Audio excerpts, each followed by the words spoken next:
Word formation in English. Watch this video and learn how to use the word annoy and its variations. Yes, stay with me until the end.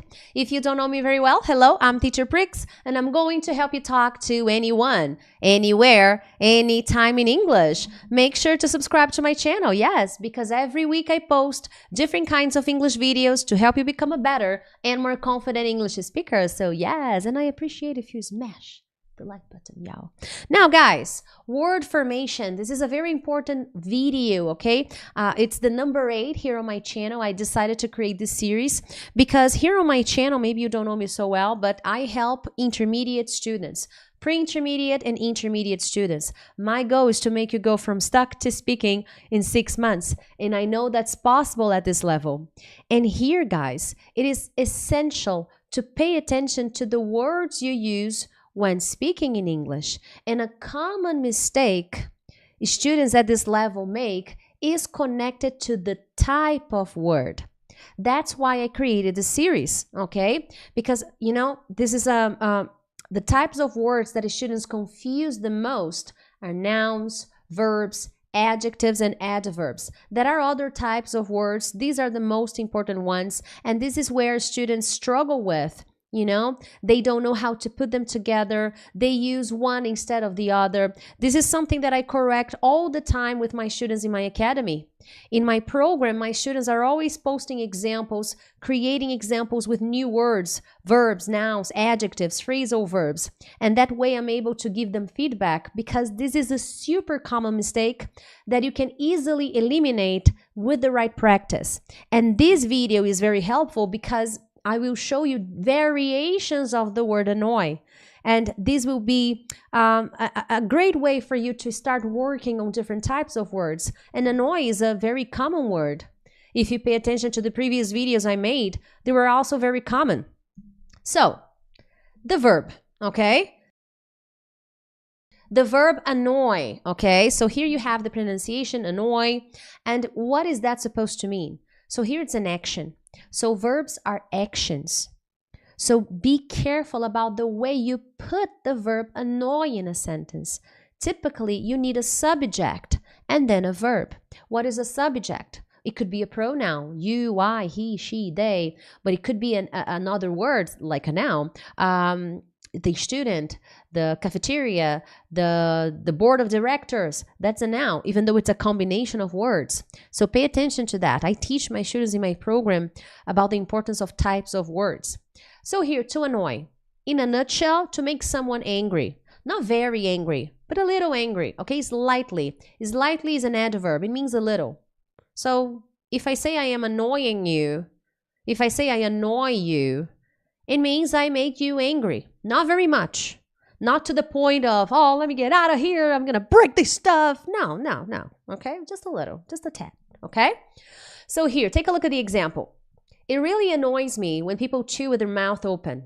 That is actually true. And I don't know if it's a little, if it's a lot. I think it depends on the food, on the content, okay? It depends on what I can see. But it typically annoys me. So you see the pronoun it.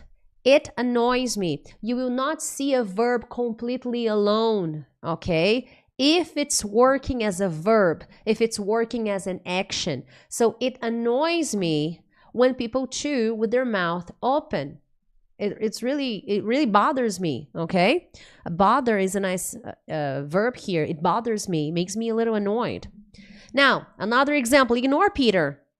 He's only saying that to annoy you, to make you irritated. So this is the verb.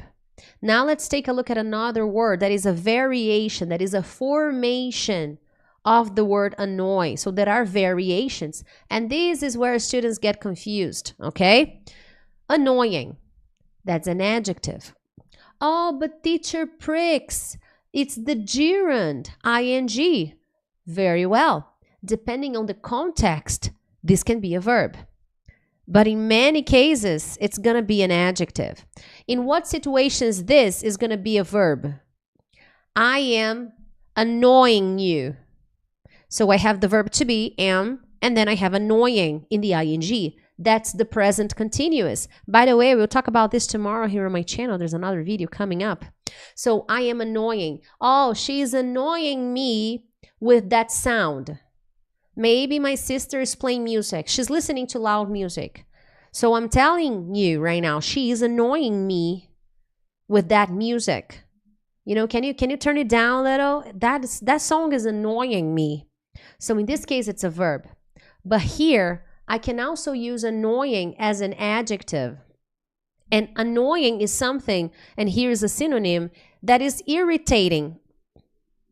You're describing something that makes you a little angry, that makes you a little annoyed, that makes you a little irritated. So it's something that it's annoying. Now, I will typically use annoying to describe situations, okay? Look at the example here. Her attitude is so annoying. Oh, Priscilla, but verb to be is annoying. Present continuous. Interpretation is important. Just because you see verb to be and then a verb in ing doesn't mean it's present continuous. Okay? So here I'm saying her attitude is irritating. It makes me upset. So it's an adjective. So it's important to have that interpretation, okay? So then another example. I don't think I have any annoying habit. So annoying, adjective describing habit. So I don't have any habit that can make people feel a little angry, that is annoying, that is irritating.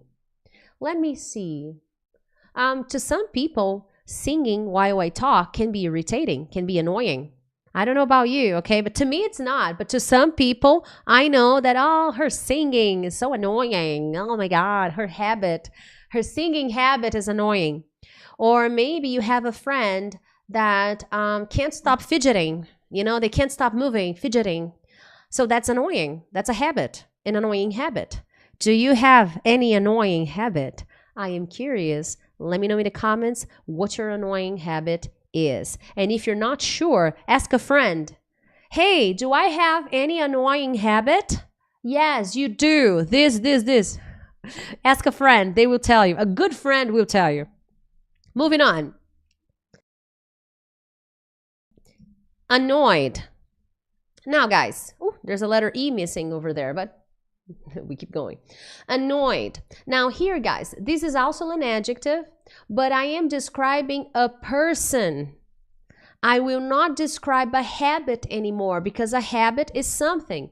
It's an action. So I cannot use annoyed with ed at the end, annoyed, to describe a situation. I will use annoyed to describe a person. Okay? So I am annoyed. Adjective, annoyed. I'm annoyed because of all this noise. I can't focus. I can't sleep. So I'm really annoyed. I'm really irritated. Okay. Another example. I'm annoyed because nobody listens to me. I'm irritated. Why? Because nobody listens to me. I am annoyed by this circumstance. Okay. Another example.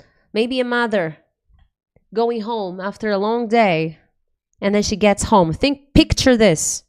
A mother worked all day, was busy, like super busy. She gets home. She sees her 3 kids.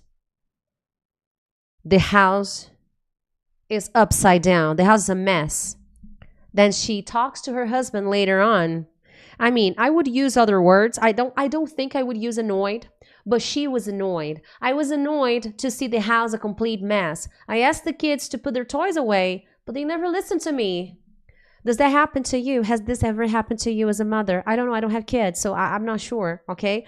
But from what I remember my mother was always annoyed because my siblings and I used to make a mess. But we listened to her, okay? I think the only difference in this example is that when my mother was really annoyed, she would make herself clear and we would listen to her because otherwise we would get in trouble with her father.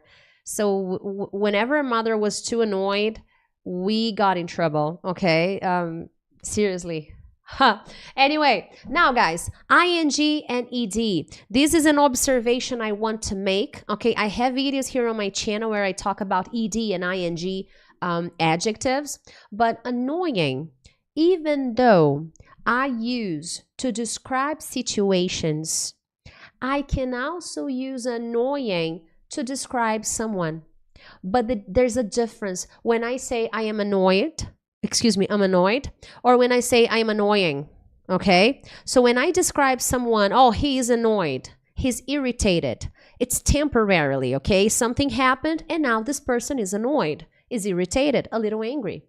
But when I say someone is annoying, okay? When I say someone is annoying, I am talking about their characteristic, okay? I'm talking about their trait, their character.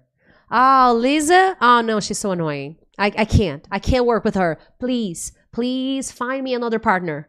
I can't. Lisa is so annoying. She won't stop complaining. Please find me somebody else.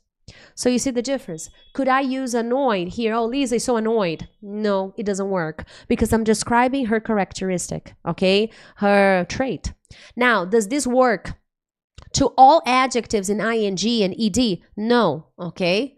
Not all of them have these exceptions, but some of them do. So annoying is one example. Boring and bored are also words that have different meanings and have this possibility as well. I can describe someone who is boring, okay? It's different when I say someone is bored. Now, another example here. No, why not? No, we keep going. Let's keep going. And guys, make sure to smash the like button. That really helps the channel grow, okay? And if you're interested, I have an amazing study plan cycle. The link is in the description of this video. Basically, this plan will help you organize the way you study, you know, so you have the necessary tools to understand what you need to do, what kind of activities you need to study. So make sure to check it out. Link in the description of this video. But other than that, my friends, let's keep going, shall we? Annoyingly. This is an adverb, okay? Now, also a common word students confuse. So these are the most important words, okay, for communication, for conversation. Of course, you need prepositions, there are conjunctions. Yes.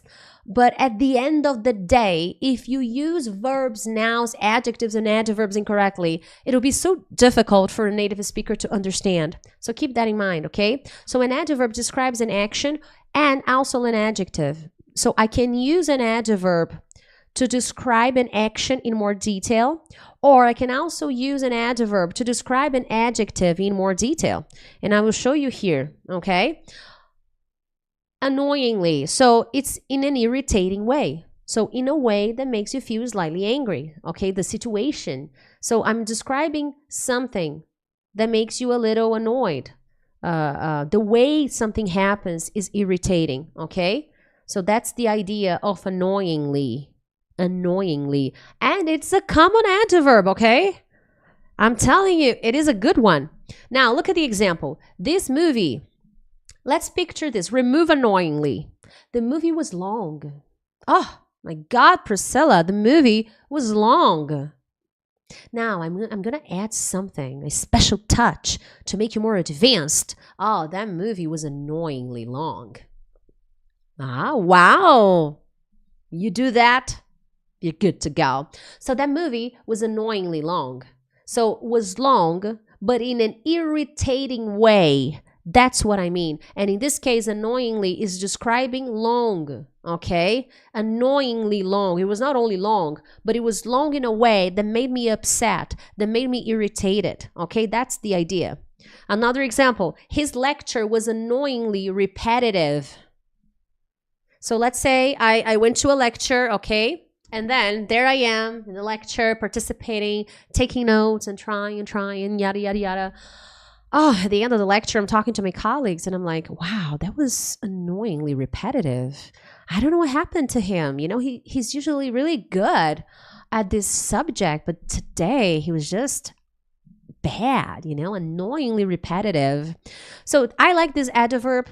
It is very commonly used next to adjectives to describe an adjective, okay? So that's the reason why the two examples I'm sharing here with you are next to adjectives, because it's a common collocation. Another important point, just because you know the word doesn't mean you can use it anywhere, anytime. You need to understand the power of collocations, but that's a subject for another lesson. And finally, annoyance. This is a noun, okay? So you see the family of annoy. It's a beautiful family. Annoyance. It's a noun, and it's the feeling. What a feeling. It's an emotion. It's a feeling. It's a feeling of being slightly angry. A synonym could be irritation, okay? Irritation. There you have it. So look at this. Our manager couldn't conceal his annoyance when the committee, there's a spelling here. Let's see if I can fix it. When the committee denied his request. Okay, so what is the idea here? He couldn't hide his anger, okay? He couldn't hide, he was upset. That's the, yes, just this one. Okay, I think it's fixed. Yeah. So he couldn't hide, he was annoyed. He couldn't hide the emotion. So here it's the thing, it's the concept. Annoying, annoyed, that's a feeling that I used to describe someone. Annoyance is the name of the emotion, the name of the feeling, the name of the action, not the action per se. So he couldn't conceal, hide, okay, that's a synonym. He couldn't conceal his annoyance, his irritation when the committee denied his request, okay? Here is an expression with annoyance. Much to my annoyance, my client canceled our meeting again. This is an expression. I like it. Much to my annoyance, much to his annoyance, much to her annoyance, much to my sister's annoyance, much to my brother's annoyance. You will need to change the my part, okay? My, you need to change. My, I'm talking about myself. Himself, okay? Much to your annoyance, this video is ending. Ah, see? I'm talking to you. So what is much to my annoyance? In a way that irritates me. To make me angry, my client canceled the meeting again. Again. It's the third time this week. Much to my annoyance, to my irritation, to make me even angrier. Okay? So that's the idea of this word and this expression more specifically. Other than that, my friends, I hope you enjoyed this lesson. Get my study plan cycle, but other than that, just share this lesson with a friend. I'll see you next time. Bye.